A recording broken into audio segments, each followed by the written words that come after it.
Yo, what's up guys, welcome back, next match, Cross-Banlist Cup. So still at Group C, we're almost there, we're able to start with the top 16 playoffs. So last match here, and it's certain that both these decks will move on to the top 16 playoffs.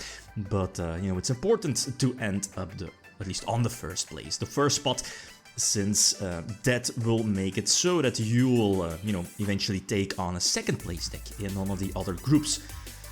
So which deck has the advantage? We have Inzektors versus Tengu plan, so there's only like 1 year a difference between both these decks, which is actually not a lot, but as you know, as soon as, you know, 2012 hit, we got new stuff like Dino Rabbit, Inzektors, windups, and that kind of changed the format by a lot.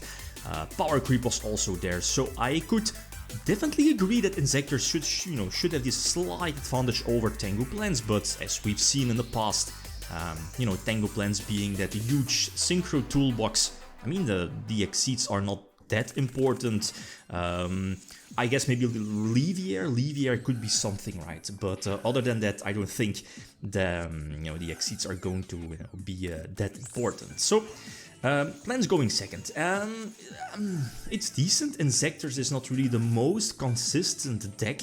I mean, opening whatchamacallit, Centipede and/or Dragonfly plus Ladybug already is like the perfect opening hand you could ask for, but I opened good as well. I think this is one of the best opening hands you can have with plans, right? And that is you being able to go for Hyper Librarian for those extra draws, Trishula as well for, you know, for some extra synchro plays. I think I need to fear a potential Torrential, but that's basically it. And, you know, Torrential probably already would have been activated, right, if it's there. Potential Mirror Force could still be a threat. Other than that, I don't know, maybe Call of the Haunted, a Typhoon, which indeed it was. So, Pre-Errata, Brionac and Veil are very important. Because of this, the potential Typhoon or Storm or whatever to hit the Soulmourning. As you know, you want to, you know, prevent the normal summon from going through in case of Inzektors. But, I mean, this should be fine. Do they have Monster Reborn Inzektors? I think so. A potential Monster Reborn could have helped, but I mean, look at this. Chaos. There was Veiler previously, right? So that definitely was more than enough. So, game number 2, and I side-decked in Debunk, and I was like, as soon as I drew the card, opened with the card in game number 2, I was like, nah, that, you know, that wasn't the correct... wasn't good. It doesn't really hit Inzektors that much, you know, the Inzektors, you know, activate on field. It is what it is. Anyway, so going second against Inzektor was problematic. I mean, for me back then, Inzektors was one of the most hated decks ever until that point. Because you were like getting punished for committing cards to the field. And because of this, and they always have like, you know, duality for Centipede, Dragonfly and Hornet to, you know, punish your field.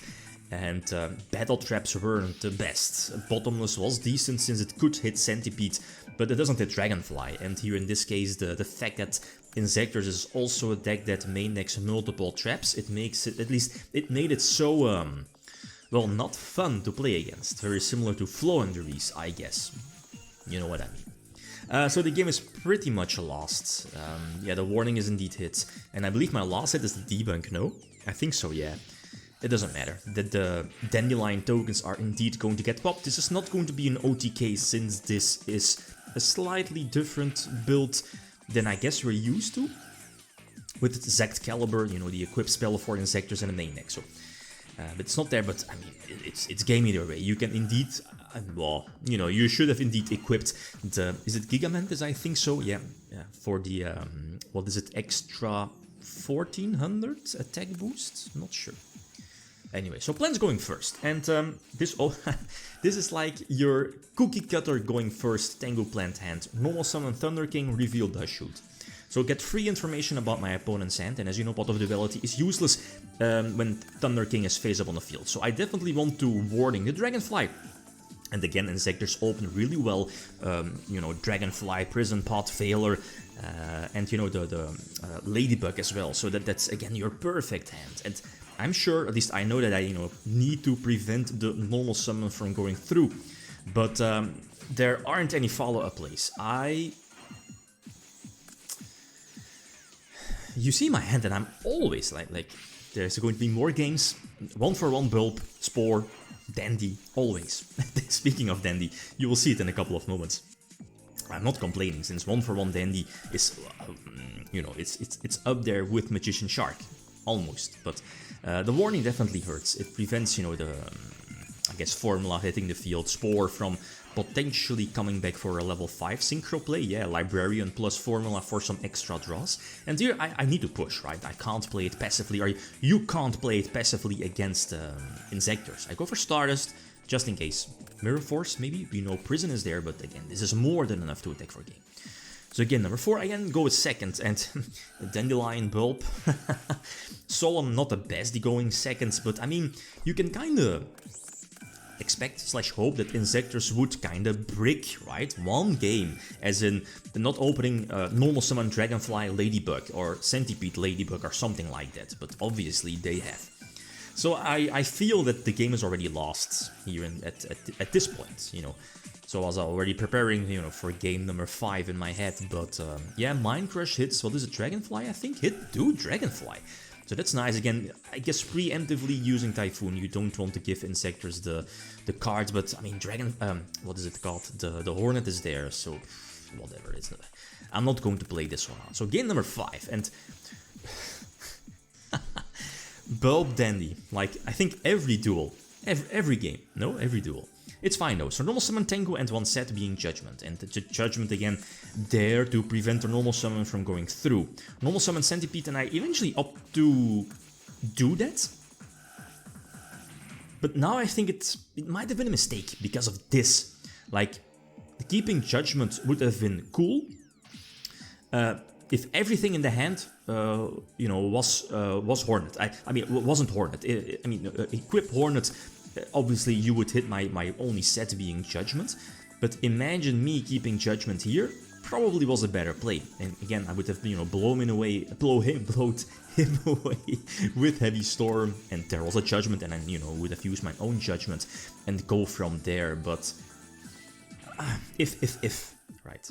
So a Spirit Reaper, this doesn't really matter too much. You know, Hornet can be equipped from the graveyard as well, but I need more damage. I need to do as much damage as possible, but Dragonfly is top deck, and that hurts. That definitely hurts. But I have the Dark Hole lurking here in the background in my hands, so again, I need one big beat stick. One beat stick and the game is over. I can just Dark Hole the entire field and potentially go for game. I like this play, kind of setting up for next turn. You could go for Sandmains, but I mean, it's not, you know, the best play, I guess.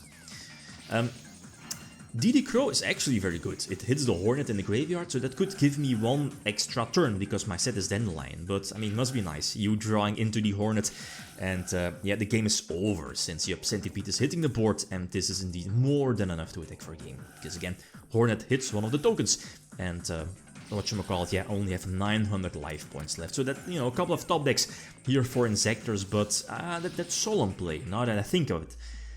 That could, well, we see that it's not a Hornet, right? But again, what are the chances? It's an iffy one.